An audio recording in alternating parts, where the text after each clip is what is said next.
So I'm trying to go live here and I can't get my link. People who may want it to chat, um, which is not really helping me.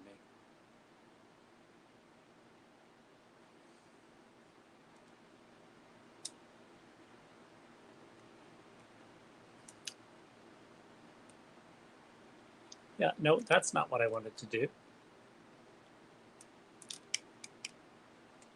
So you guys are here. I'm trying to find my link to put it up, and I haven't been able to do that.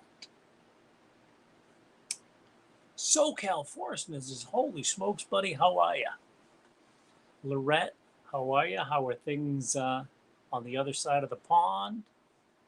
So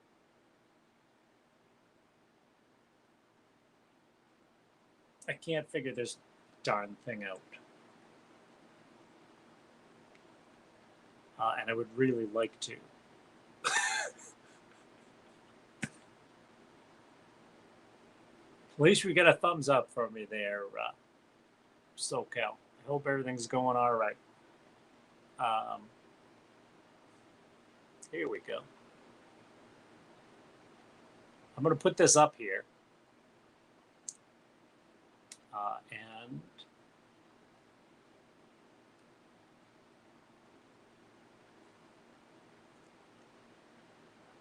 it's not really, here we go. So I got the link in the chat. If anyone would like to come on, tap on that. We'll see you in the edge. Basically, I am just saying here, as I just said in the premiere that I had, where can I put this that it's not looking as crazy? Okay. There's a lot of misinformation. There's a lot of what I've been calling bullshit pseudoscience. And I don't think it's getting us anywhere. I think a lot of us are jumping on bandwagons. What I've been trying to do, hey, Parkway's on here too, Mike Kirkpatrick. Oh, and you brought a rose. Thank you, buddy. I appreciate that. But basically what I've been noticing is this influx of it's not even whether or not it's woo. And I tried to say that in that video. And I've been having a lot of trouble taking the thoughts here and actually putting them into words lately. So I apologize for that. Can Squatch, how are you? But it's this tendency for us to latch on to wishful thinking, science fiction, and try and use it as if it's actual science. And boy, oh boy, it's a deep mire.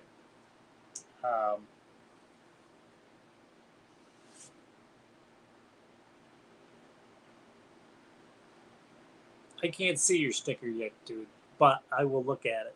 I can't do three things at once. I'm having enough trouble doing two, being in chat and talking on this, but I promise I'll get back to you. Does anyone else out there see anything popping up that grates at them? The rabbit hole does get deep, SoCal. But I think a lot of us are running down, hey, JD, how are you? Are running down, just holes in the ground that there aren't necessarily rabbits in and probably haven't been rabbits in for a very long time.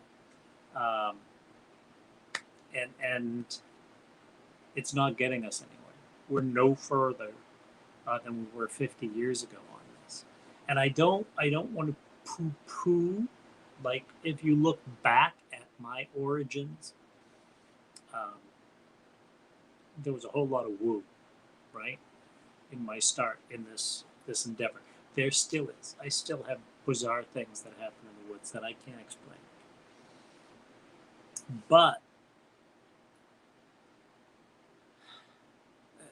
there's more to it. There's what can we explain with actual science, and what do we try and explain with wishful thinking. And that's what that video was about. And I tried to put the words together.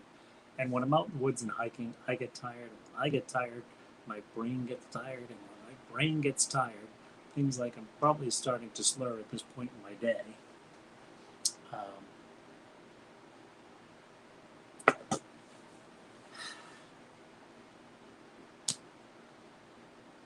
When my brain gets tired, I can no longer form sentences. And the last two videos, this one, even though it was pre-recorded, and the one before that where I try and talk about the scientists I met with the footprints.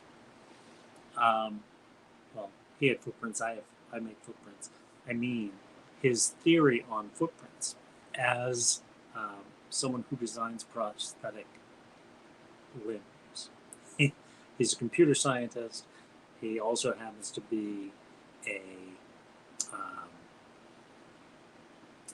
what's the word?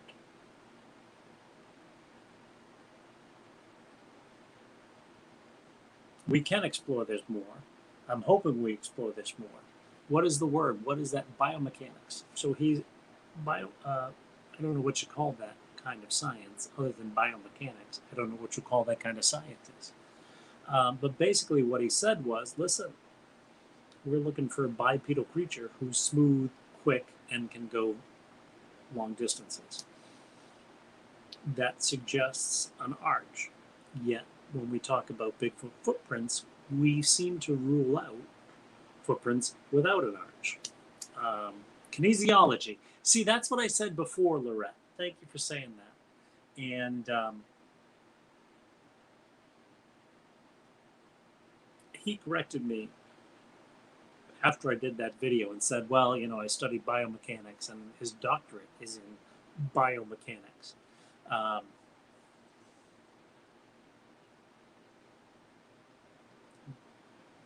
So it is, there's a relationship there. I don't know which is which. I don't know if one's a science, one's not. If one degree is lesser than the other, I don't know. But it was interesting to sit and have a conversation with this person and have him say that this is something that he, while watching shows like Finding Bigfoot and what's that? It's not Bigfoot Odyssey. Expedition Bigfoot. Is that it? I know it. It's the name of someone I know's channel anyway, but it's also a television show on the Travel Channel.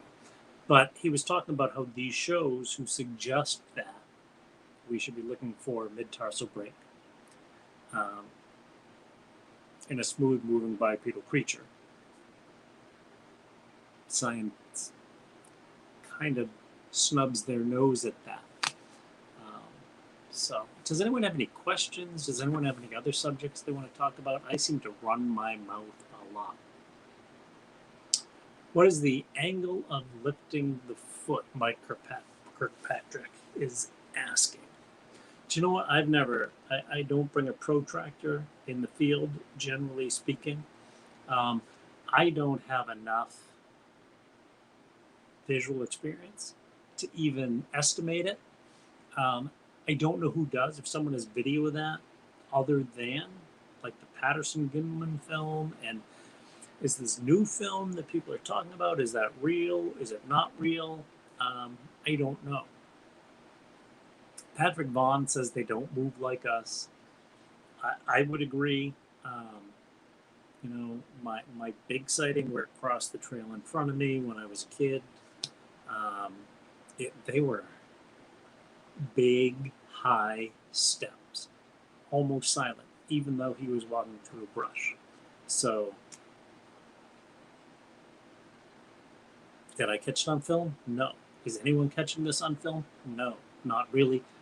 Matt from Central Florida Bigfoot, if you're still in the chat, I certainly hope that you are going to work on that for us so that we could, you know, blame you if we don't have it. This is where everyone's hiding.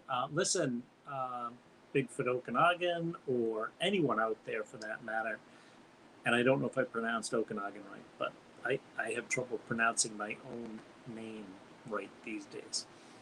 Somewhere up here is the link. Perhaps I should put it again. It doesn't want to take it. Here we go. I'll put it again. That's there. You guys can just show up. Just make sure that if you're gonna bring up a point, that you can cite evidence and substantiate. I know that this man can. Why is this? Here we go. All right. See, this man can cite evidence and substantiate. So that's key. Do I agree with everything you say, Steve? No, not really. Do we disagree on a lot? Yes. Do we agree on the subject? I think so. Yeah. Mostly. I think for the most part we do. So, and is that, what bridge is that behind you? Well, that's a bay. Okay. So, I don't know which bay it is. But. Oh, that's from the motion picture. Okay. But so, I don't mind woo. I don't mind spooky things happening. What I mind is when you try to explain something you don't have a clue what it was. Just observe it and describe it. Right. I'm with you on that. And a lot of people do that.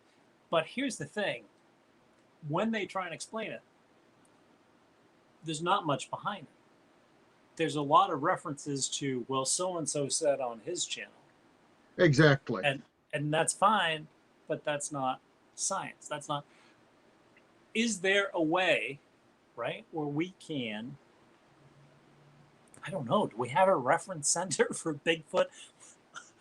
Like, you're who I go to when I have that issue, when someone says something, or when I find something, right? I send well, you. Nikki cites Squatchopedia. There's a what? Nikki cites a site called Squatchopedia, which is kind of a wiki of links to all sorts of stuff. Most of it's pretty out of date, pretty old, but is it substantiated? Is it backed up with like no, it's citing known hoaxes. It's citing various sightings and evidence, various investigations. It's a pool of information. Getting useful scientific information out of it is going to be work. That seems to be the case. So and that's kind of, and I think you know that. I know that you know my frustration, because when I get frustrated, I tend to like, and I don't yell, but I type in capital letters. Patrick Vaughn is out there in the chat. He understands what I type in capital letters as well. My thing is that I try and woo scientists, right? I've been hanging out in the Bartlett Experimental Forest, which is up in the White Mountain National Forest. It's like this slice of pie out of it, which is where that video that I just did in that premiere was. And I run into basically master's level students and doctorate professors, or professor, I don't even know. You know better than I do. You know what I'm trying to say. It's not coming out right. In these woods. And so if I talk to these people and ask them questions, I can't mention Bigfoot, and I understand that. And I get a lot further by not mentioning Bigfoot. And I said that on Matt's channel last week. The thing is that if I want to go in and say, hey, look, I want to find out this, the second they find out I'm a Bigfooter, I'm like, they don't want to talk to me. a lot of it is because of this misguided um, misinformation that we give out and that we thrive on and that basically we're based on. And you know that this is my frustration Yeah. because I've yelled at you for it. I've yelled at, and I'm not yelling at you. What I'm yelling at is I'm yelling about this.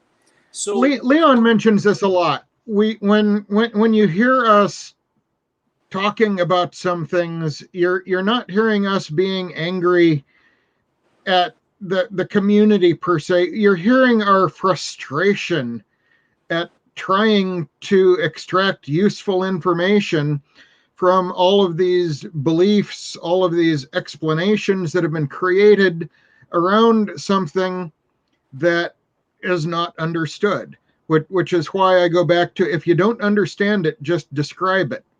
Now, I will listen to an attempted explanation because the explanation also helps me to understand where your mind is, what you're thinking about, what your belief system is, and how that description and how the explanation fits into the way you think. I'm going to try plugging my mic back in. Is that any better? I could hear you. Okay. Did you Was not hear someone me saying they couldn't hear you? No, I just I had pulled my mic out at some point during this conversation. I don't know what had happened, but I guess the laptop mic was working. okay. All right. So last weekend we went out and we met Jay Birch, and like Jay said on the talk last night, we sat up. We got there about 4:00 in the afternoon. We were sitting around talking until midnight. okay. And all sorts of stuff came up, and spooky things that we've all experienced in the woods came up. Well, that happens when Bigfooters get together.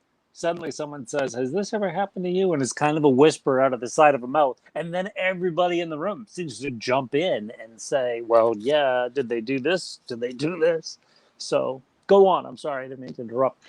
Well, no, that was mostly just the point. But there are things that, there are lights that people see sometimes that you saw, and what would be good.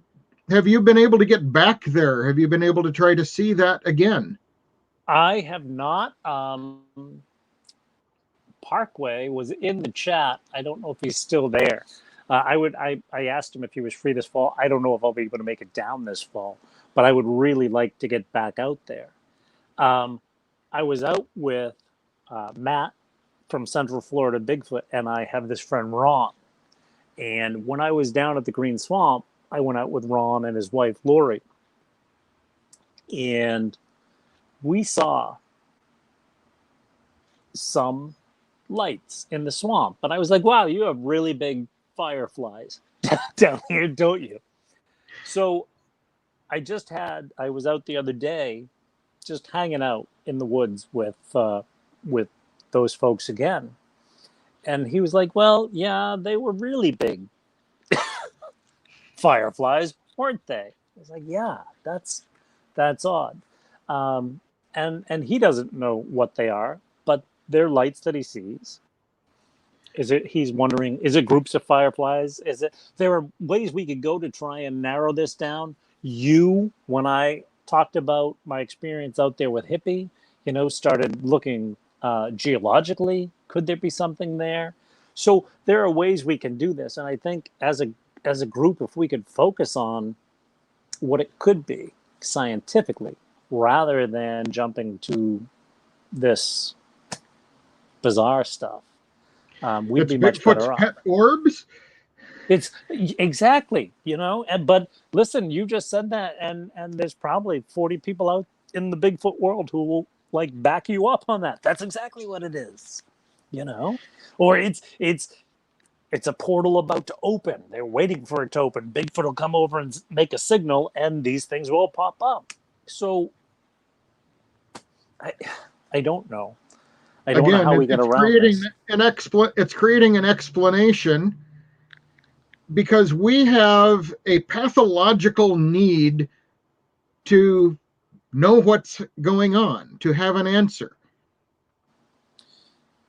We do. That's where religion came from. That's where all these creation stories came from. And these things kind of went away.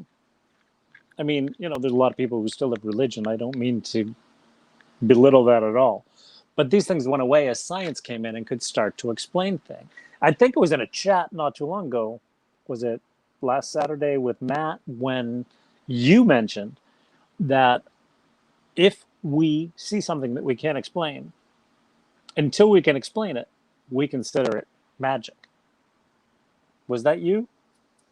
Um, I'm paraphrasing. I might have said something close to that. Yeah. Okay. Yeah. Well, I mean, we'll perceive it potentially as magical, or we will create a magical explanation for it. Right. I just Well, put the that up. Bigfooters on TV are freaky. Listen, there are some good ones.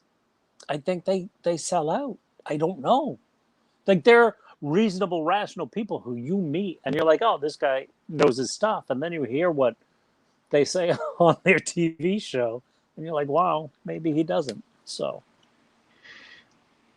yeah, I stopped altogether watching Finding Bigfoot very early, and it was around the time Moneymaker said their eyes glow green and they use it to communicate. Oh, is that where he calls it bioluminescence? Something like that. I think I might have shut it off at just about the same point. So, but if you're a creature out there in the night and you have a light source inside your eyes, just think about that a moment. That's not going to work very well. It's not. Here's the thing.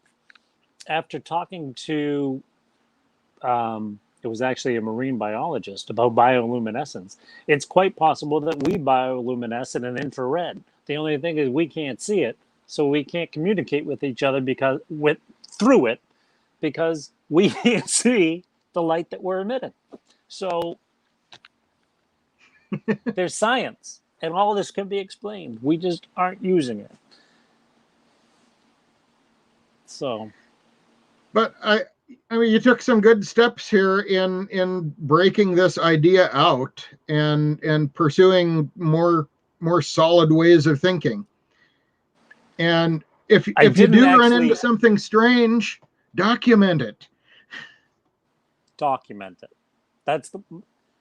I have a lot of, like, what's the opposite of my long suit? Short suits? No. I have a lot of failings. Documentation and English seem to be the big ones right now.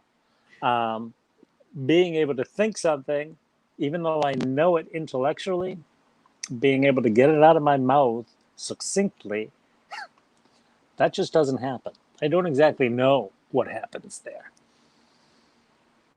So, and I don't know. I need to be in a back room somewhere directing someone, not speaking publicly about this stuff. And I don't know how to do that. I don't have a group of people to put a channel up about, but I can't form sentences to tell people what I'm trying to say. So, well, what I say about what I'm doing, it is exactly what I'm doing, and it's a way I can talk to the people that you said when you meet them in the forest and they find out you're looking for Bigfoot, they won't talk to you anymore. I'm an engineer. I had most of a year during a national a global health crisis that I didn't have a whole lot to do as far as work goes, so I had time to spend out in the woods looking around.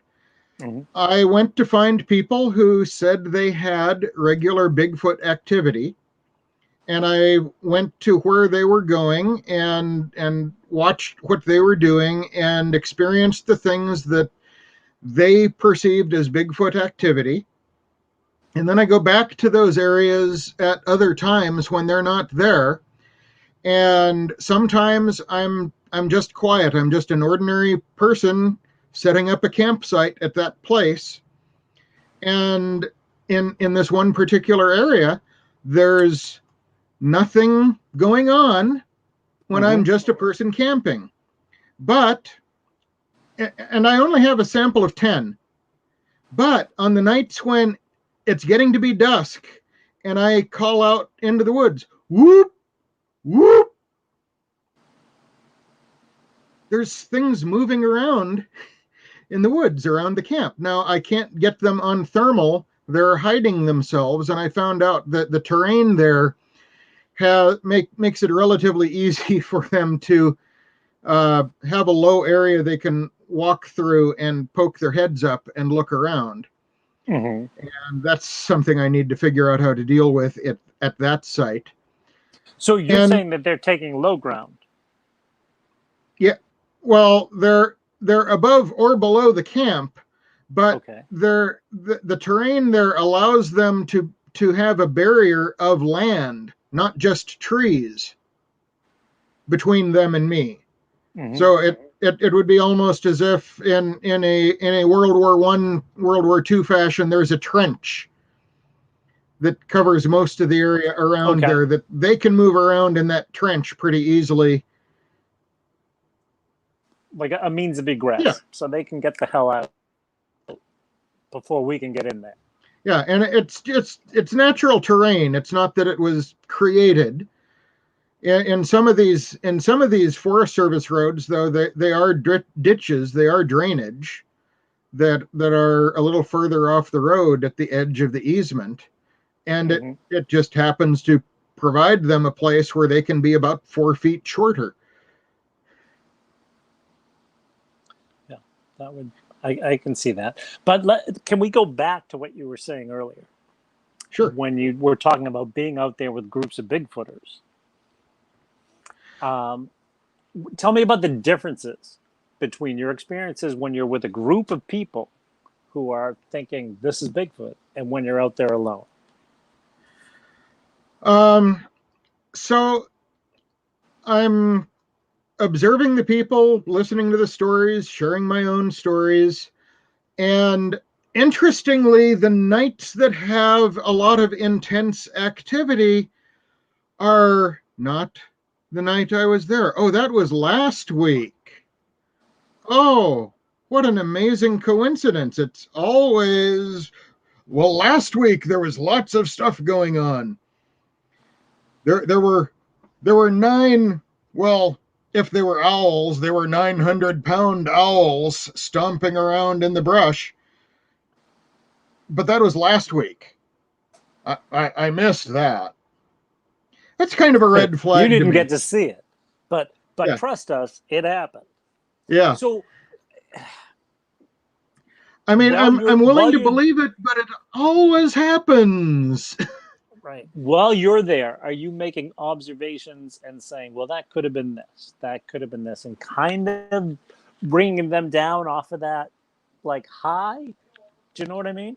Well, I'm trying to offer alternates as I see Okay. them. For example, they hung out a bunch of chem lights, Okay. and they were about 50 feet back from the road, back from the tree line. And I had a Starlight binocular set that I hooked up a GoPro to. So that's sitting on the roof of my car over there. On my phone, I can tune into the GoPro on Wi Fi Mm-hmm. and see what it's seeing. And if those things start to swing back and forth, well, it's hard to see what's making them swing back and forth. Right. And their presumption is, well, that's got to be Bigfoot. Well, it could also be a deer or an elk that's curious about what's this glowing thing hanging from the tree. I was hoping the Starlight binoculars would pick up some more detail, but they've seen better days. They're getting old. Okay. But I mean, it could be a squirrel on a branch. It could be It an could be owl that on a too. branch. It could be, yeah. So, The one owl we heard that night when I was out there, they agreed was probably an owl. mm, But we heard the owl, and I got up and walked about 50 yards away from the camp down the road, and that gave me the ability to kind of triangulate on where the owl was, and mhm. and it really it held a consistent position during that. And yeah, it was probably a barred owl. There's at least 2 barred owls out in that area. There's at least 1 breeding pair out there. And I've never heard anything out there that I can't actually attribute to coyotes or owls. Okay. But I did have 2 trees What about fall that? What over about that call? on a nice calm summer night. And I don't have a good explanation for that. See, those are the curious things. Yeah. When I was out, my last trip out, there were Bigfooters at the next camp. It was about maybe half a mile down the road. It was a young kid and his dad. Dad was humoring the kid. I don't think Dad believed in it. They were knocking and hooping. Well, the kid was pretty young, so he would go to bed probably 9:30 or so, and then everything stopped. From down the hill that night, I had bizarre activity. Was it Bigfoot? I can't say it was Bigfoot. Was there another group of Bigfooters out there? Maybe. But does this I don't know. Bigfoot Audio mindset tells you something is I'm thinking going on. Bigfoot because there's a kid. Are you frozen? Uh-oh.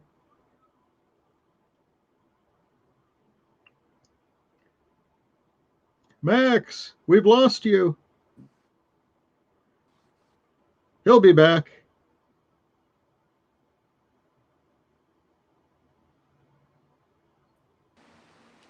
Oh.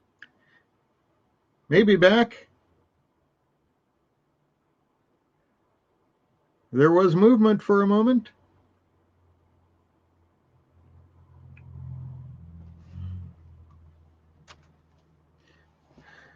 Okay, so what I was going to say in there was audio basically tells you there's something going on, but unless you actually have video or have visual contact with what's making the sound, you don't really know what's making the sound.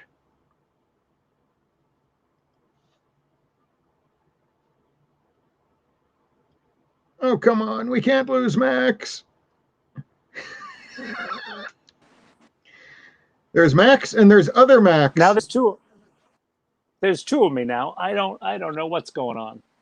This is what happened when you get budget internet, So, but at least, did you hold down the fort? Yeah. Did you entertain them? I was talking about the fact that audio, if you don't see what makes the sound, you don't know what made the sound. Now I can attribute all the vocalizations I heard last summer to owls and coyotes. That doesn't mean they actually were owls and coyotes, but it's more likely they were than Bigfoot. And there's no evidence that it's a Bigfoot that was making any of that sound. Okay. So that's pretty clear then that I have a reverb here. I think both of my voices are coming across anyway. But it's pretty clear when you have an explanation. Uh-oh, am I still along? Did Steve get cut off now? Okay. You were frozen for a second. Okay. I just there's so much. I'll just sway back and forth like a Bigfoot. I did. My knuckles were on the ground too. There's so much in the woods that makes multiple noises, that how can we ever, I don't know when he showed up, but he's there. There we go. I mean, Tim, how long have we been sitting here? 15 minutes? Tim said 15 minutes. Oh, what a whiner. Minutes. You've been waiting for me for 15 minutes? You just popped up. No, I've been sitting here. I'm just kidding, man. Hey, what's up, guys? How are you? Steve, Max. Good video earlier tonight. Good premiere. No, it wasn't. It was. I don't make good videos anymore. Well, it seemed to be good to me. even though I saw the last 3 minutes of it, so maybe you just saved the best for last. I don't know. I thought it was a relevant, good point. Oh, hey. I'm back. Can you hear me now? Yeah. Yeah, we got you. Okay. So. Yeah, I did think it was a good video, even though, again, I'll repeat myself real quick. I saw the very end of it, but I think I caught the gist. Like, I love the part about polar bear and translucent hairs, and well, if you put a polar bear out in the middle of the woods, it's gonna look like a white polar bear walking around, not some predator camouflage going on. It's like Exactly. And should be the obvious, thing is though, that shouldn't it? half of the Bigfoot world says, well, they disappear because of these clear hairs. Have any of these people seen a polar bear in a zoo? Is the polar bear in the zoo the color of concrete? Right. That's what I keep asking. And people don't like that. I get like nasty emails all the time. I get awful comments. Why don't they like it? It's so obvious. You just pointed it out. What happens when you look at a polar bear in a zoo? When it walks across that gray blackish wall, does it disappear? Does it go invisible? Because you're making them realize that they're wrong about that, and maybe if they're wrong about that one thing that they know, maybe they're wrong about other things that they know. So yeah, on that, let me ask both of you, right? Steve, who can look at the science background. And Pat, I like to think that you're kind of a common sense. You'll tell people who are being stupid when they're being stupid, right? I will. You have no issues with that. So I had this camping trip, right, where I was in the woods for, I don't know, weeks. It was probably 4 weeks. And this guy camped next to me who was the one-legged, I've spoken about him a lot, one-legged computer scientist. And where's Lorette? Is she out there? Lorette knows what it's called. Kinesiologist or biomechanist or whatever. And he designs for a company in Cambridge, Massachusetts, robotic prosthesis. He's also thank you, Lorette. Oops, there we go. He's also a closet Travel Channel watcher. So he watches, Finding Bigfoot or Animal Planet or whatever it is, Finding Bigfoot, the new Finding Bigfoots, and that Expedition. Is it Expedition Bigfoot? Yeah, Expedition Bigfoot. Okay. You could call it that. So it's not much of an expedition. They're like, in somebody's backyard. But anyway, my video tonight, I could have been in someone's backyard when I started to hear the cars go off. But anyway, so this scientist started talking. He saw the Bigfoot stickers on the back of my truck, shared my fire, brought a bottle of bourbon, so you're going to like them. But he mentioned that the Bigfoot world often talks about these smooth-moving bipedal creatures, that we seem to talk about them covering vast distances, quickly, smoothly. As a man who studies that, and as a man who built his own leg pretty much, so that he could drive his 5-speed Porsche, or however many gears they have now, but a manual Porsche. He was like dumbfounded that we would be looking for a mid-tarsal break, because apparently bipedalism is brought on by the arches that we've developed over the years. But when you talk to a Bigfooter and you show them, it doesn't matter if it's a 17-inch print that's 8 inches wide, and I've done that. I've shown people that, And they will yell at you and tell you, that's not a Bigfoot. Look at that. It's got the question mark. Now, the question mark is the ball of the foot, and the side of the arch and the heel. They Yeah. call that the question mark. This man, who's a scientist, says no. If this is a fast bipedal creature who's moving smoothly, effortlessly, and over long distances, that's a great hunter. Odds are pretty good that it has arches.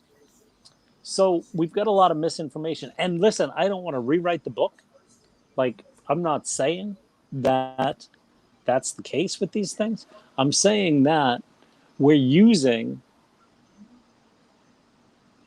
information that may or may not be true.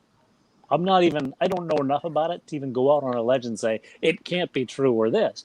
But when a scientist says, hey, why are you guys doing this stuff? What are you thinking? What do we do? The discussion I would like to hear would be between him and Meldrum, because Meldrum is the one mostly behind that, and mostly from the prints that he has cast and collected and the morphology that he has observed from those casts. Right. I wish I could figure out how to get the pictures that I got in North Carolina right before I went out with Parkway in his woods. I got very large footprints that they were probably only 13 inches, but they were very wide, and they clearly have an arch. Some of them didn't. Some of them were the big typical flat footprints. Some of them had an arch. So did I come across a group of, abnormally tall hikers that hike barefoot? I don't know. Did I come across Bigfoot hiking footprints? barefoot is a thing these days. It is a thing. I know, but they do them in groups of 7 foot tall people with incredibly large feet. Now, I bumped into those groups in Italy. I don't know what the deal is with Italy, where you suddenly bump into a group of 5 people who are 6.5 feet to 7 feet tall. I don't know if anyone else has done that, but I just don't think that I'm going to come across a series of footprints that range from 13 to 17 inches, and they're all barefoot hikers in the same woods. Well, the mid-tarsal break was one of the believed to be signs that, yes, we're definitely dealing with a Bigfoot. And then we discover that, well, sure enough, there's a proportion of the human population that actually expresses that flexible foot. Right. This doctor told me that it's about 1 in 12 people, 1 in a dozen, have what they call a prehensile foot, which is remnants of, he didn't say remnants of, a mid-tarsal break. Yeah. He also pointed out that people with larger feet tend to be the ones with flat feet and fallen arches. So, I mean, are we even finding Bigfoot footprints? Maybe there's a rash of 7 foot tall barefoot hikers. I don't know.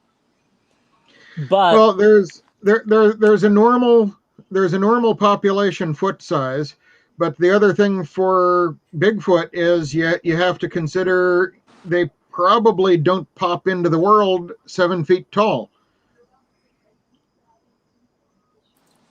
What do you mean probably? Of course they don't.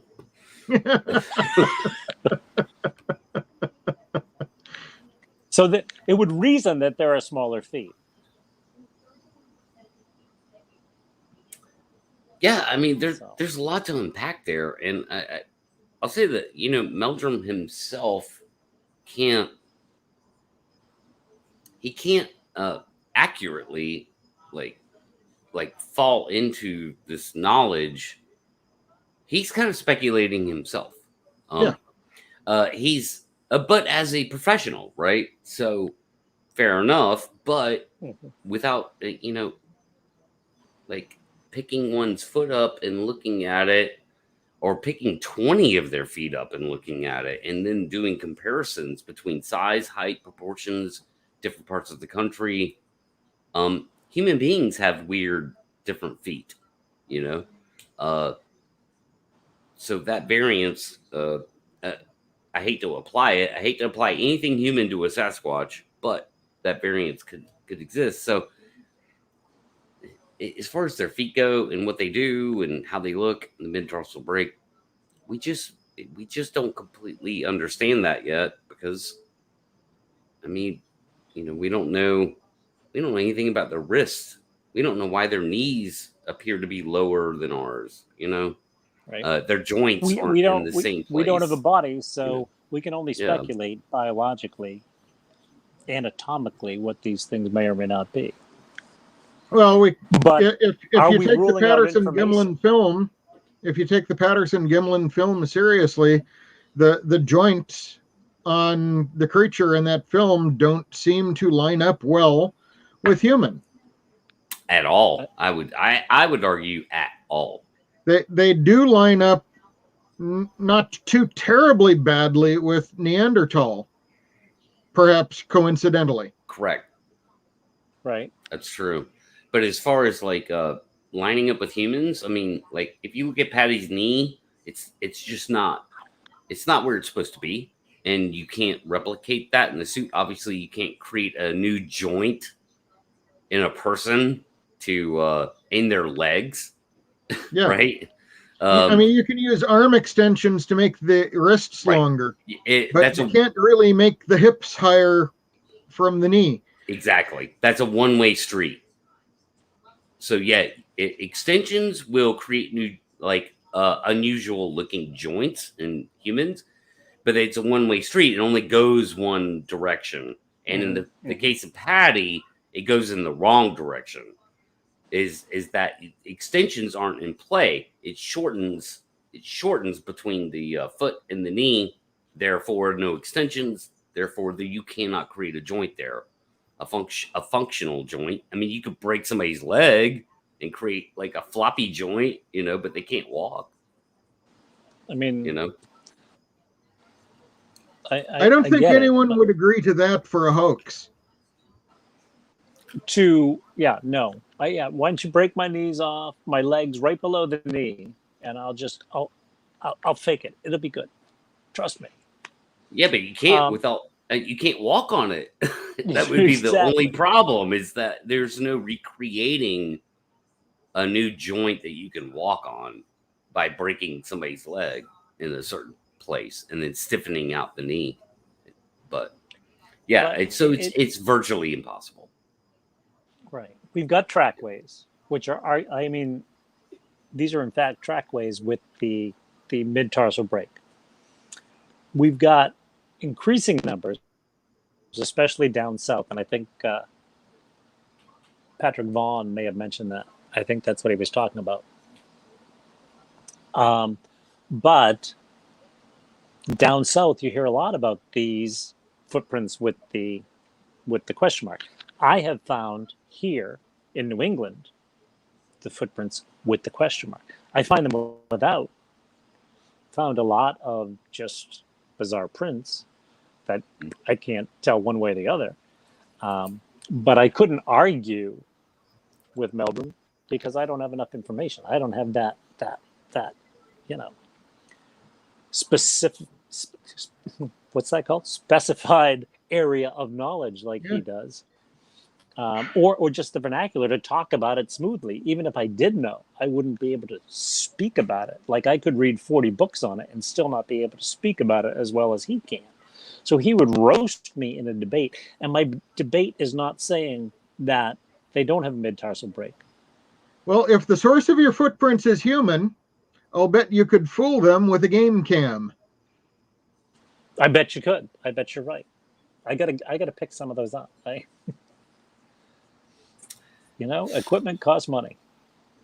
So, but wasn't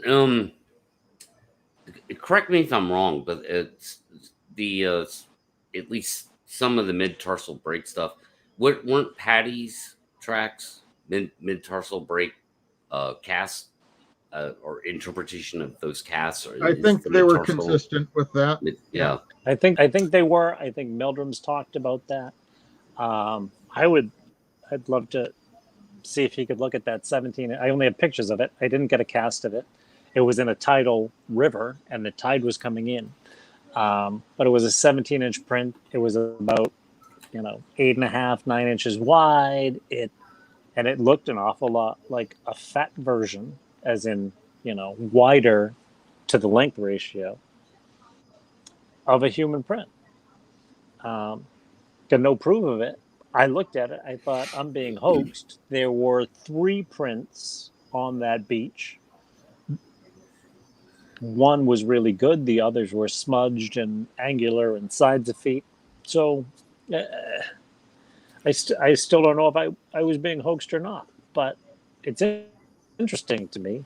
And it makes me wonder if we are limiting our data just to things, footprints, with a mid-tarsal break. We're focusing on stuff way too much, hyper focusing that we don't know. Yeah, that we don't know. But when you So come what are we across missing? trace evidence, it's interesting, right? So if you come across a footprint, it's interesting. Well, measure all the footprints, whether you think they're human or not. Look at things like the length to width ratio.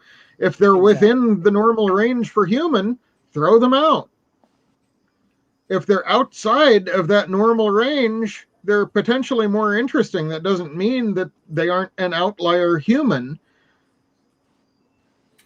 The weirdest footprints I've ever come across, dude. They were in January. I'm not sure if this is a compliment or not. Here, I don't know. I think it's just jest, if anything. The weirdest footprints I've ever came across, and I don't tell this story often, but I found footprints on a creek in January. It was very cold out. It had been very cold out, and they were barefoot on a creek bed, tangled in within very an area you wouldn't want to walk in. Oh, what's going on, Max? And I just go. Yeah, we got you, bro. We got you. I couldn't explain that. And they were small, God, I don't know, like a 10-year-old kid or something, 12-year-old kid walking around barefoot in January on a creek, a sandbar near a creek.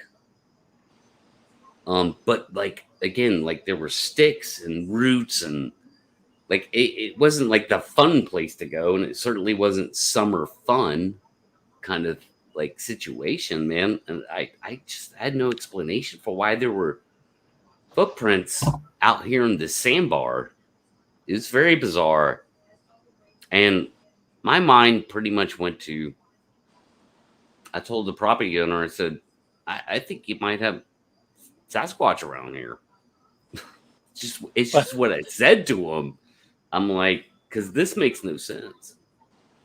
What kind of reaction do you get? No, immediate, no way. Nope, we can't have that. I'm like, you watch Jaws, sharks are bad for business. Bigfoot's bad for business.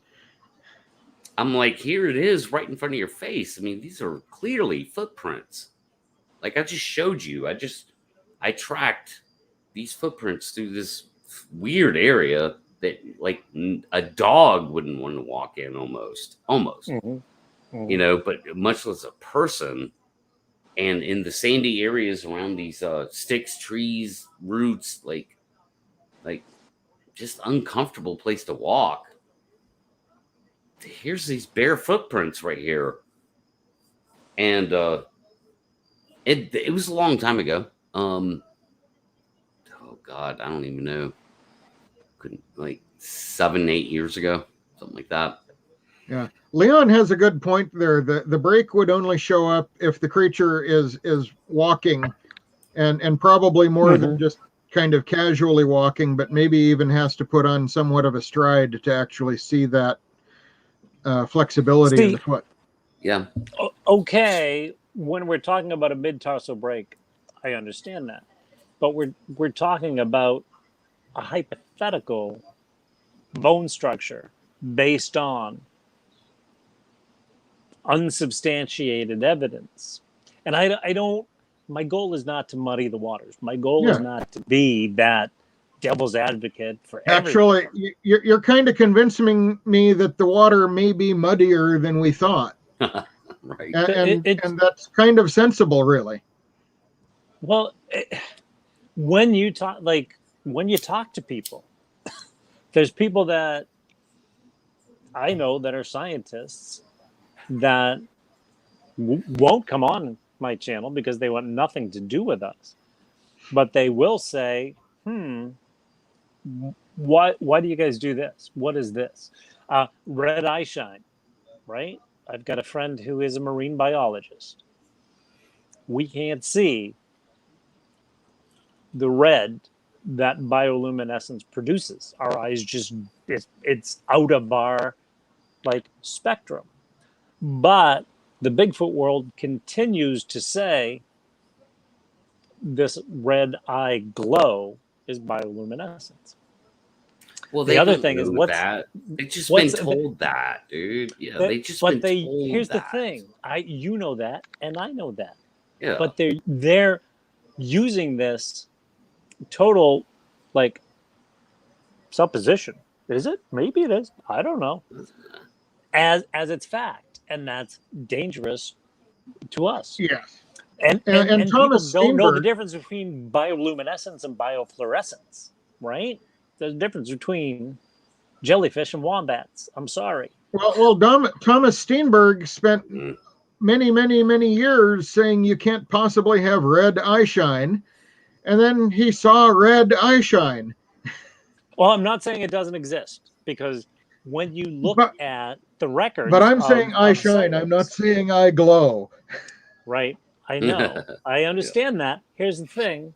There are no cases of primates having the, what is that called? What's that lens called? Deers have it. Everyone but primates have it. It's responsible for... Well, not everyone, shine. but the Tapean lucidium, the reflector in the back of the eye. Right. There's no cases of primates having that. Here's the other thing. After talking about, I'm sorry, what did you say? Did you say, am I sure? No, I said sure. Yes, I agree. Yeah, okay. Yeah.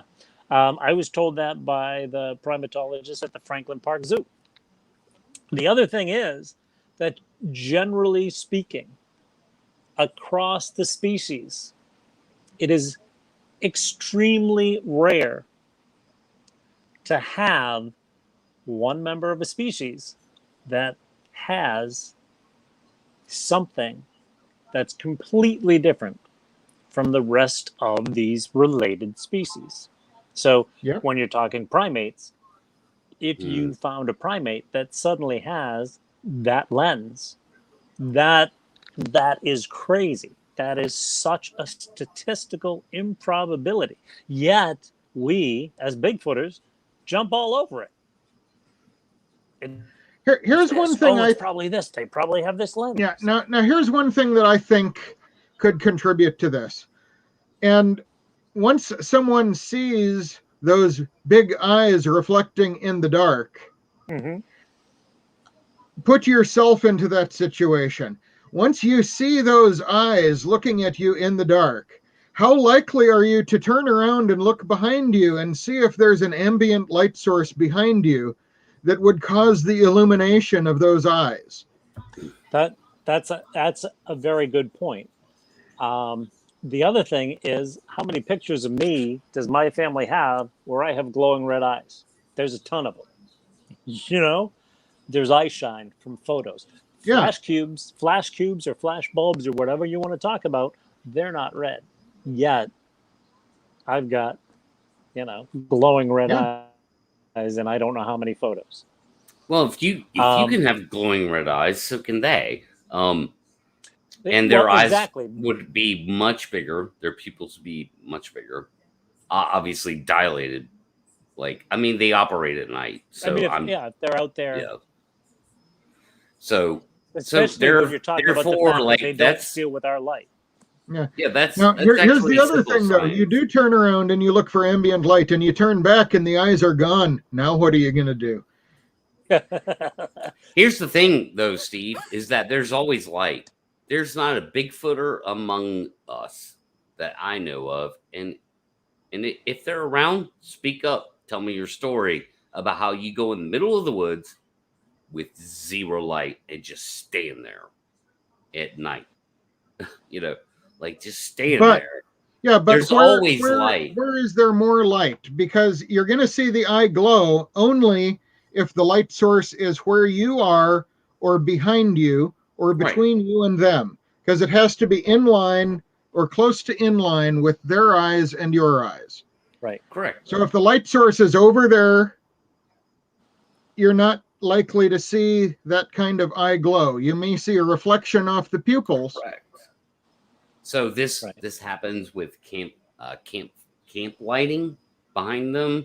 I mean, again, my whole point is this: who goes out in the middle of the woods in the complete darkness and just stands there? Like no one. No one does that. I've been known to sit there for hours and hours. I have a very comfortable sling chair. Like how far away from camp? Like literally in the middle of the woods. 200 yards away from your camp. No light source. I do that all the time. Yeah. I Have you ever seen red put out eyes? the fire. I have never seen red eyes. No, Okay. I see eyes in the woods all the time. there are eyes all over the woods. Yes.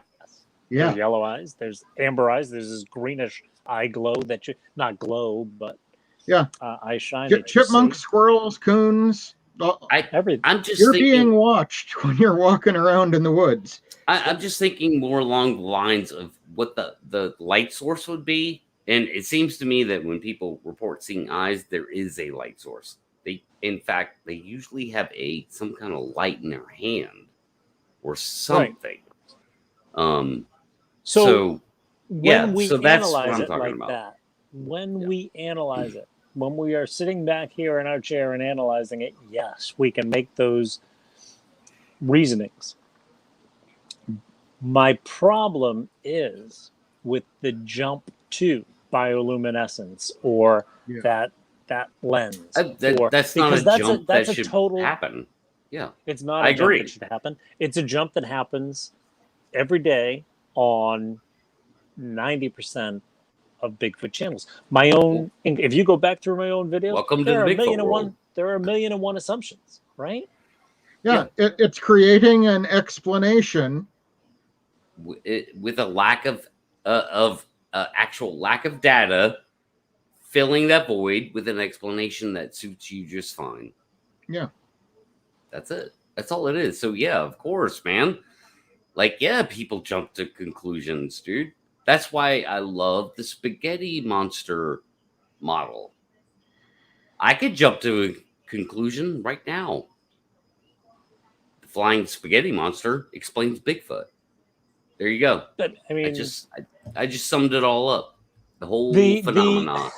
here's know? the thing: you're 100% right, because right now, any proof that we have holds about as much weight as any proof of the flying spaghetti monster. Almost. I mean, there is trace evidence, and there's the There- anecdotal there's trace account. evidence. So But with the if you were flying to- spaghetti if you were to monster, go nobody on- actually sees them. If you were to go online and watch what was out there, Mhm. would you find facts, or would you find what I've been calling this bullshit pseudoscience that we hear all the time? You'd I hear call it- more bullshit Yeah. pseudoscience than Yeah. actual facts. That and So I call it. therefore, it might as well be a flying spaghetti monster or whatever the hell you call it. I call it conjecture. Like pseudoscience definitely happens. Conjecture's polite. But conjecture is far conjecture intellectual as for what well. we actually have. And It's- again, and those you have to separate the. Hold on. You have to separate the content creators from the people who watch them. So the people who watch them will buy into what I say is conjecture. The content creators are, being like pseudoscience.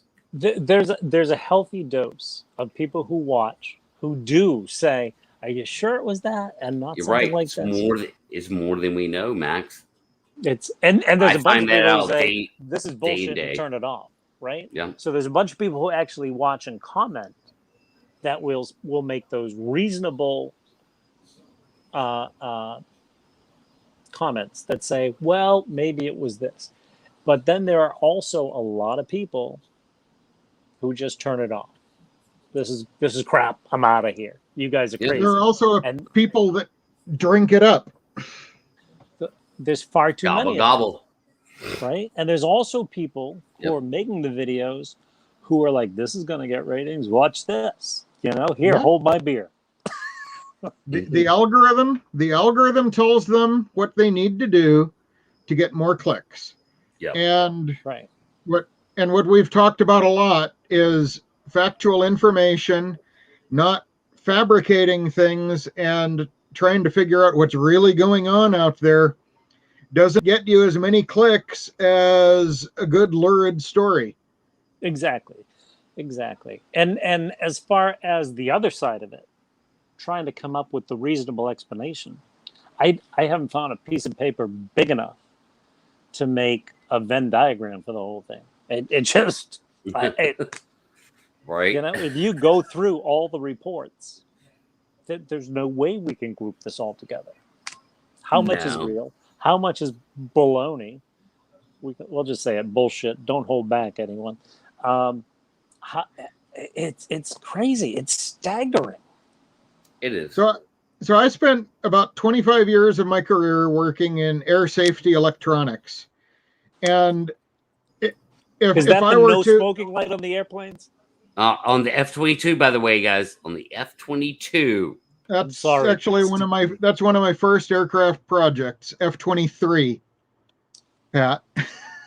But so if I were to look at the Bigfoot situation and put it into the analog of a plane wreck, you had two airplanes collide above the parking lot at a mall, crash into the parking lot, and slide into the food court of the mall, dragging cars and airplane parts and everything into the mall, and the mall collapses on top of it. Now, take that apart and put together all of the cars, the mall, and the airplanes and figure out what happened. That's Bigfooting.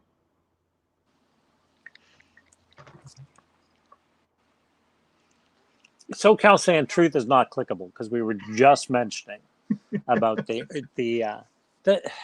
truth is not clickable. Really, people don't want it. People don't want to know. People want, as I'm finding, I've said this to Matt, I've said this to a bunch of people. People don't want to hear what this might be. They want to hear what they think it is. And I stay away from the word truth. Because there are three kinds of truth, and only one of them really matters. Would you care to elaborate? There's political truth. I would call it political truth. This is from Neil deGrasse Tyson, right? And his master class on scientific thinking. There's political truth, which is also religious truth. It is truth that is declared to be so by someone who benefits from that idea being true. There's a lot of Bigfoot that is political truth. Right. There's also a lot of Bigfoot that is personal truth. What you choose to believe, regardless of facts and regardless of information, what you choose to accept as true, regardless of the face of evidence.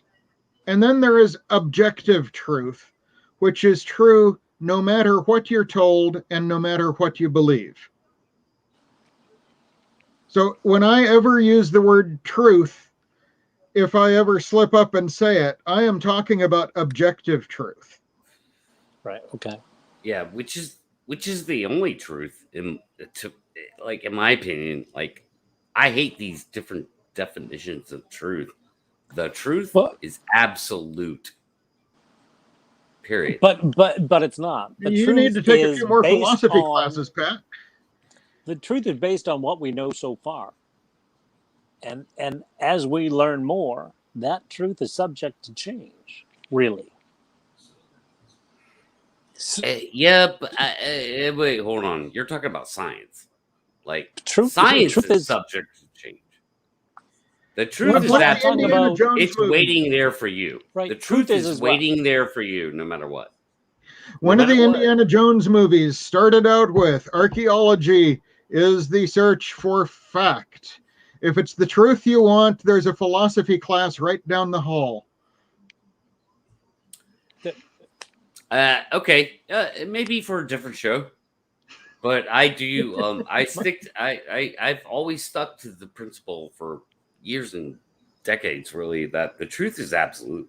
I mean, the truth doesn't need you to understand it's the truth. Absolutes are brittle. There's a problem with There's absolutes. just Stand in front of a train, see what happens. You know, I just like to Stay- open cans of worms. No, that's fine. Like we're getting into philosophical stuff, which is fine. I'm like, I can go down that Well, road you're talking about all truth. day long. Philosophy is the realm of truth. Yeah, yeah. So I mean, the truth is not absolute. Can you stand in front of a moving train and not get hit by it or not? Like, it kind of comes down to that sort of Yes, but analogy. what makes that a problem? Well, You, what could make that a problem, I guess, would be if you could superhero yourself into a gravitational field. You won't get hit by the why train. can't you go faster than the car in front of you? What do you mean? I can. Driving down the freeway, why can't you go faster than the car in front of you? But I can. I don't understand. Well, you can't do it for very long. What's going to happen if you do go faster than the car in front of you? I'll surpass it. I'll pass by it. You're going to drive through it? There's this Oh. physics principle called the Pauli exclusion principle, technically. Well, I was thinking about being in the left-hand lane. Well, It- then it's it- not in front of you anymore, is it? Correct. But that could be a Max, you keep cloning yourself and replacing yourself. that could also Yeah, be that's a I don't know. that could also we be a perception. So if it's say 400, 500, 600 yards in front of me, it looks like it's in front of me. I just have a avenue to pass it. But if you want to go back to what you're saying, being directly behind it, why can't I go faster? Because I can't pass through it. Correct. That's an absolute truth. Is it? Because half the Bigfoot world thinks Bigfoot can pass through it. I don't care what they think. Their thinking doesn't create or destroy reality. See, there's a lot of evidence that suggests otherwise. How so? Didn't you watch The Secret? Thoughts become things. Yeah, I know. But- I but that I could- get your that- jest, but It's not just. There's actually science that would suggest it. Don't ask me to quote the name of that science.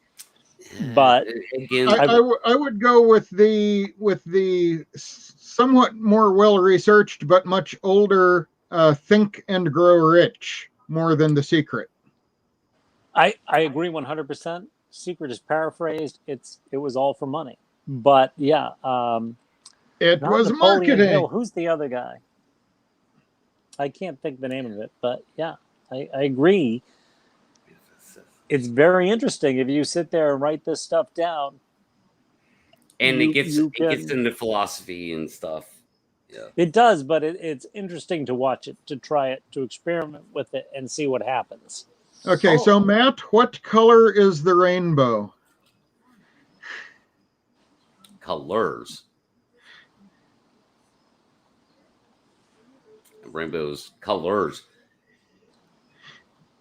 I would say this. So, Steve, in giving your example, if I were able to like just phantomly pass through that vehicle, however that happens is the absolute truth. Like the truth is there. There's a way I was able to do it. That truth existed. It didn't require your knowledge of it to be there. But if I figured it out, which would You're be you're missing you're obviously misusing the word using absolute with objective. no. That's why no. I'm saying the truth is absolute. So if I can pass through that vehicle, there's a truth there you are aware of. You didn't understand how element 115 works, bro. So I used it to pass through that vehicle, and you didn't understand it. You know, there's Because someone in you this didn't room who understand it complains. doesn't mean it's not the truth. There's someone in this room who complains about people with cherished beliefs. Who has a cherished belief in element 115. This is not a cherished belief. I was being funny, dude. Come on. You understand that. There's something wrong. By the way, your ship docking. I think there's a warp drive problem on that. The S12. Well, in Discovery, they learned how to detach them, so they're just kind of floating there. Oh, I hate Kurtzman Trek. Let's go back to the Bigfoot happy place. There we go. It's all right, guys. And does anyone out there have any questions for us that we can contemplate? So, I think Patrick Bond. There's a group of people that camp out in the Gifford Pinchot Forest every year, and I am told that if you drive through the camp when they're there, you probably want to close off the air conditioning while you drive through, or you may actually get dosed just by being close enough to the camp. Dosed with what? Huh? What? Everything they're smoking. The marijuana? I don't think they stop there, actually, Pat. You know what I'm gonna do? I'm gonna go into the YouTube chat and ask myself a question.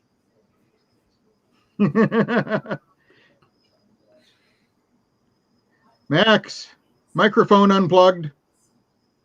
You're muted somehow. Yeah.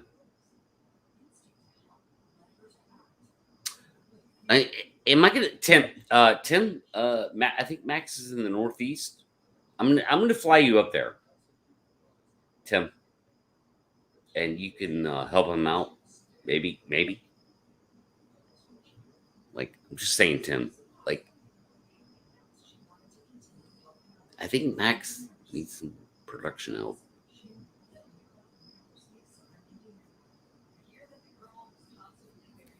Let's see. Okay.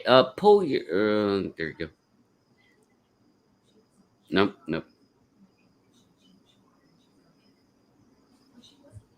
Hey, everybody. Welcome to Squash Talk. I'm Pat.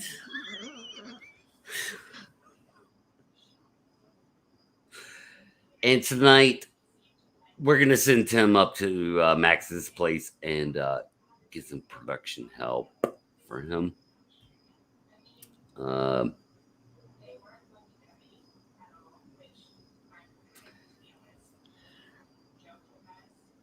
kind of hearing something. I don't hear anything, man. But then again, I'm almost deaf. Is that from all that rock music? Yeah. It was mostly from listening to music. But yeah, I had plenty of monitors shoved in my face, having like guitar sounds coming through them live. Okay, Patrick Vaughn, you're out of here, dude. Tim, kick. Can you? No, we don't have you, Max. Sorry, I don't know ASL. Tim, can you hack into this stream right now and kick Patrick Vaughn out? Can you do that? You can? Okay. All right. Vaughn, you're done. Tim's on your ass.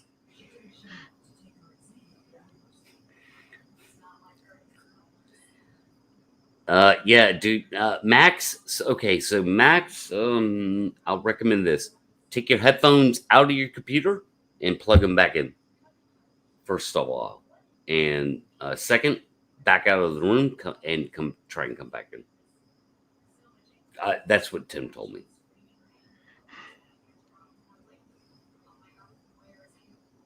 It's your audio, dude. There's no audio.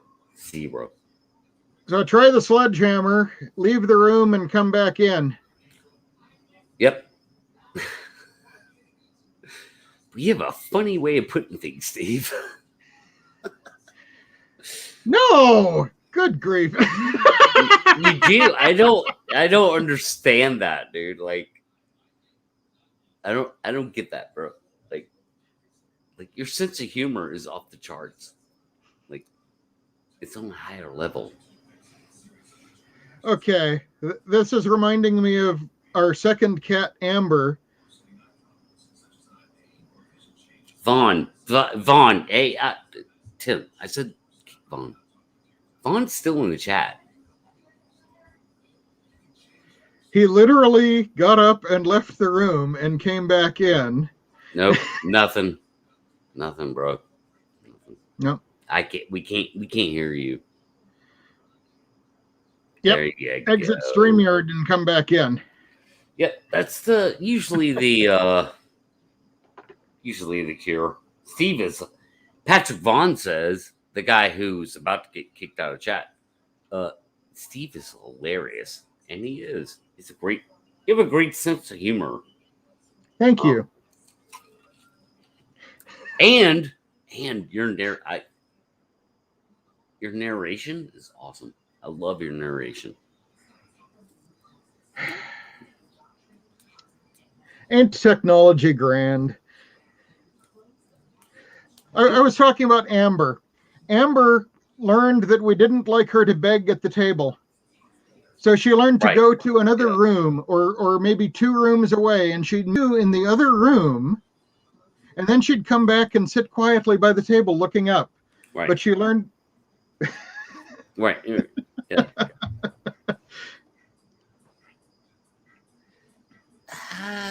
Okay, so at this point, dude, I would say, if you already... No, you're not here. You're not on your own show. I know what that feels like, by the way, Max.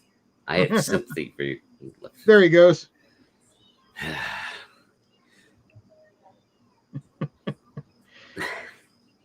Yeah, so here he comes. He's trying to come back. This time with feeling. You might have to just shut it down, bro. Try again another night. I know how it is. Like, you've been live for an hour and a half, almost, roughly.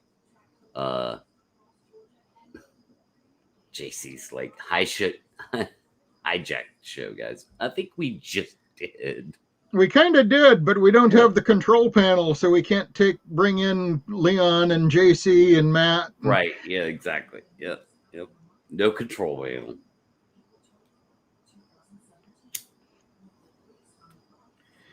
So, yeah, Max, you're now just the producer of your own show. Yep. You can. Yep. Hey, Max is like, damn it, I'm gonna have to turn this show over to Pat and Steve. Well, yeah, just shut it down, dude. Like, I mean, if you want to bag it from here, I think we've covered a lot of good stuff. Yeah, we'll do it again on here, on my show. Like, man, you're welcome on my show. On Matt's show? Matt's show. Like, yeah. I mean, obviously, dude. That's a really great picture. It shows the frustration. Yeah, you're right. So what happens when I freeze, Steve, is like, I'm like this. I'm like, yeah, like, like, and I don't care because I don't care. But all right. Well, I think you came up with a good compromise last night, Pat, given your cable situation. Yeah, I did. Oh. So maybe he's going to try it one more time, or is he going to try to kill the StreamYard? We don't maybe know. He can show it down.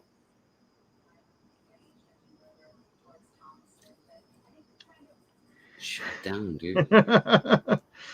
Yeah. Yeah, I mean, I have to go anyway, but yeah, just shut it down, Max. Man, we can have this discussion anytime. All these discussions. It was actually great to hear, like, kind of different directions. Yeah, I'm getting 5,000 messages right now. Come on, man, shut it down, or we could keep talking. The problem is, if we leave, it's just going to be a dark, empty room that's still recording. Yeah, right. StreamYard roulette. JD says StreamYard roulette. That's a good way to put it. Yeah, we should have got a couple more people in here. Yeah.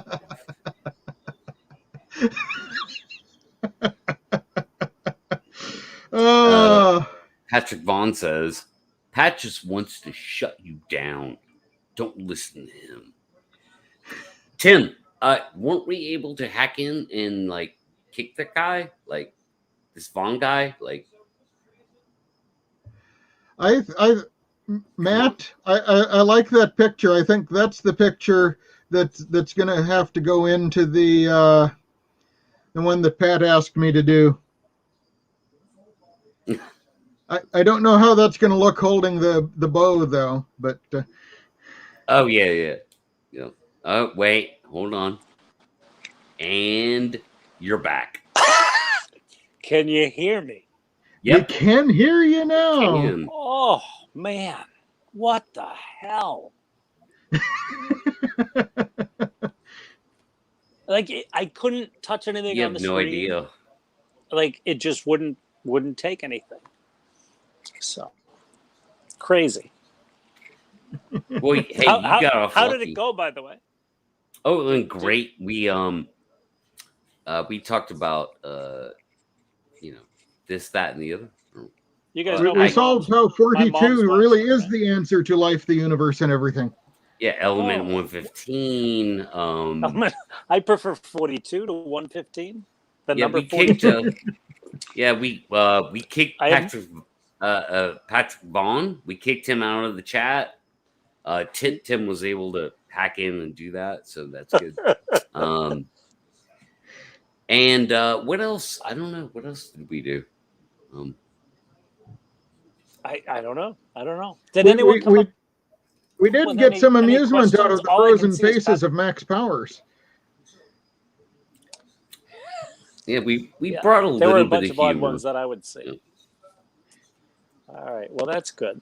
So, well, I now he's physically left the room. LOL. Okay, so I'm just catching up with all that Yeah. was going on there. Holy yes. smokes, that was a ways back. Oh yeah, Yeah. you need So- to scroll all the way down to the bottom. Yeah. The Arch. Did I go through an Arch Parkway? I don't know where we are here. Oh well. So listen, what else is out there that is total misinformation? Like footprints. We don't have any proof. We have no way of saying one or the other, right? There's this whole Leon once clear talked hairs? about trying to catalog all of the Bigfoot videos that are hoaxes. Mhm. And I suggested that perhaps the shorter list would be all of the ones that are genuine, actual Bigfoot video. It's a much shorter list. Do we have any? What do you think that is? What do you think I that list think is? it's pretty close to zero. What do you think of the Patterson Gimlin? Because you I think that's referenced very- it earlier. Patterson Gimlin is very interesting. Okay. I was on the fence with Freeman, but I have to go with Thomas Steenberg and his knowledge of Freeman on the issue of the Freeman footage. Mm-hmm. So I always liked that big one walking by the. I liked it too. What exactly are Steenberg's reasons? Because I haven't heard he that. mostly cites Ivan Marks syndrome, that Freeman had some things going on, and that they weren't going on consistently enough for him to maintain attention, and he needed to start fabricating to keep attention. Okay, I think that's half the Bigfoot world. Half You know? more. All right. Yeah. I don't want to. I think half is being generous. I mean, I would think agree. I think the PG film, in and of itself, especially like cleaned up and stabilized now, is 100% conclusive. That's what I think. It's conclusive. It's not compelling anymore. It's just conclusive. Those guys captured a Bigfoot. That's what I see. That's what I see. This guy JC is saying he wonders if I tested the color idea with materials painted different color. Mother Nature, JC, has tested the color idea. Physics, like it's part of physics. It's the light spectrum. So the color of light affects the color of the shadow. The color of the canopy is green. It's natural that the shadow from that would be red. Red objects disappear in red shadows. That's all actually physics. I think that there's probably like a physics educational website out there that could walk people through that whole thing that would do a much better job of teaching it, because they would know the actual terms that seem to escape my mind right now. But yeah, it's I She believe it's knows. physics, isn't it, Steve? Color Yeah, spectrums, no. lights. JC knows that. She knows that. She Okay. paints too. Okay, so I wonder. I don't know what you mean. Where have I tested myself? Is my thing. Like I didn't Yeah. test the theory. I know the theory. I went to school and learned the theory. Once the fine folks at Harvard told me that I probably wasn't cut out for archaeology, and I went through art and art history instead. I think possibly JC might want to see potentially a larger experiment, a mock-up experiment in the forest. As far as you know, what it'd be great to get a reddish Bigfoot suit in one of those green areas. Yeah. The amount of green light in the green swamp was unbelievable. That'd be a great place to do it. This isn't the time of year to do it up here because our canopy is quickly changing from green to yellows and reds. Yeah. But there's got to be an easy way to test and prove that, other than the other animals out there that are using the same camouflage system. And there's a reason why, there are red foxes. There are a reason why there are snowshoe hares that turn white in winter. This is a camouflage thing. This is nature. And it's pretty basic. Look at the coloring of grizzly bears and wolves, and these things are designed to kind of camouflage them in their own natural environment. So it'd be a good educational demo to try to put that together. I wonder if, I watch a lot of Tom Wessel's videos. I don't know if you know Tom Wessels. He's like a professor at Antioch, but he can go out into the woods and he's not an arborist. He is this biological, it's almost like anthropology, where he can tell the history of what goes on or what has gone on, the kinds of farming and all those things based on the trees in New England, because New England was wiped out of trees because of farming, because of the King of England and our white pines. They took away all the trees and grew them back. But he can go into those woods and tell you what every area is. Anyway, if you get a chance to watch his videos, it's great. But my point is that there are educational videos. So when we find something that crosses like into the Bigfoot world, we can actually find the related science and find 1,000,001. You were talking, Steve, about what's his face? You know, the scientist guy, and how you Melvin? watched a court. No, The scientist guy. That's a little too vague. right. Yeah, I know. I just don't. I don't remember names. I don't remember categories. You know. Okay, keep going with your thought. There are classes. There are courses. There. You can take Harvard courses Neil online. deGrasse Tyson. That's the guy. You can look those things, you know, the related science up and find something to help you along in figuring out whether it be and I'm not saying this to JC like, JC, you should go do that. I'm saying this to all of us. There are ways to figure out if we have an issue out there. If we take the word Bigfoot out of the equation and look for the science behind it to learn that science. Yeah. But people, we don't do that. If you have the links to that, put them into a playlist and highlight that playlist in your channel that brings the science that cites the logic that you want to do. But also you could do a video that tries to demonstrate the principle, that tries to measure and demonstrate practically the principle you're trying to explain. Right. So, needless to say, as you can see me trying to speak here, my days of doing videos are probably numbered. Yeah.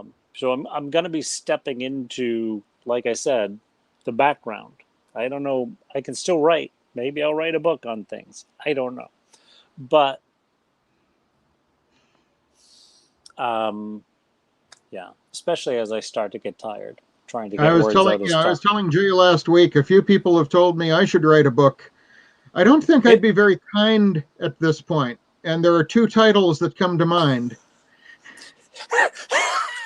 I would love to hear them. One is, yes, there really is a reason no one listens to you. And the other is going to sound a bit like an old Cher song, Grifters, Liars, and Thieves.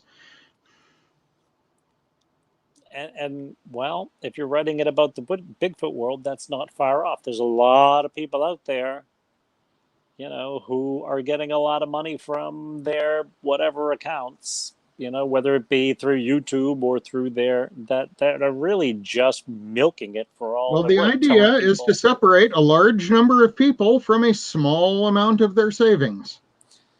It's true. There are a few channels I belong to because I like to hear what they have to say, but I think there's a lot of grifters out there. Yeah. But I'm going to be stepping out of it. I'm going to finish the videos from my research. I'll probably be doing more videos where you see what I'm looking at rather than hear what I'm bitching about.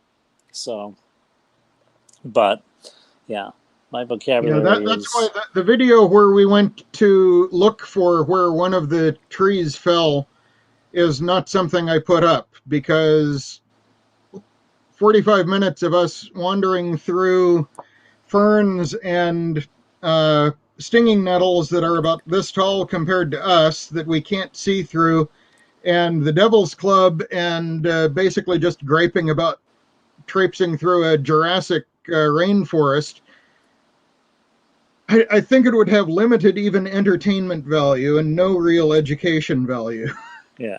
And it's trying to figure out how to do that and put that up, because most of my summer, I just was sitting in the woods looking and listening. Yeah. And it was far more educational for me than going in the woods. Like you just saw that video that I premiered. I spent the entire time talking to the camera. Who knows what was going on around me? I don't. So, yeah, sitting in the woods looking and listening is probably going to be my route for a while.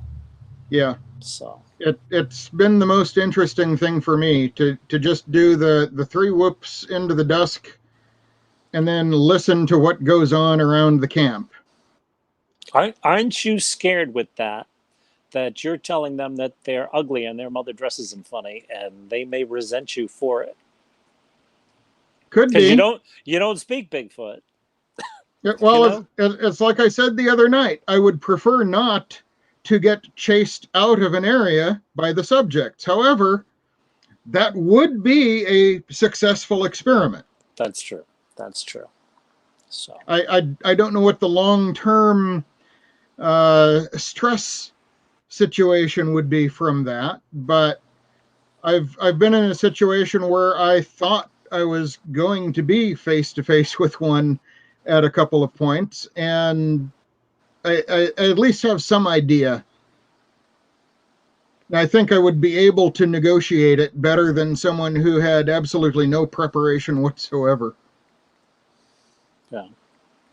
So I was watching a guy today who was out there and started to get the things going on around him, and he made a hightail out, and I think I probably would have done the same thing he did. So I respect anyone who can sit there. Yeah. You know.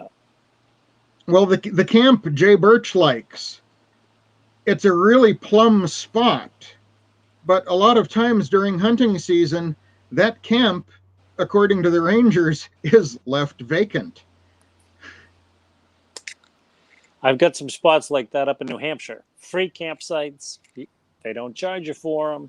Big, beautiful campsites. There's one in particular that's got, a couple of fire rings. It's right on the river. Every time I go, there's no one there. Every time I go, there's something going on. I don't know what, but there's something going on around me. So, and that I'm spooks sure people out. I think it does. So, going to a wedding up there next week. Hopefully that'll be open then too. It usually is. So, well, it's been over an hour and a half. I think we've covered a lot of good material. I think we did. We ought to do this sort of thing again. Absolutely. Thank you for volunteering and jumping on, Steve. I appreciate it. And Pat, who I didn't hear him say goodbye, but it could be just my computer got rid of him for no reason whatsoever. So thank you. Thank everybody who came to watch. I'm going to be putting more videos out. You'll see more of my spring and summer, and then who knows what'll happen. Thank you for coming. Have a good night.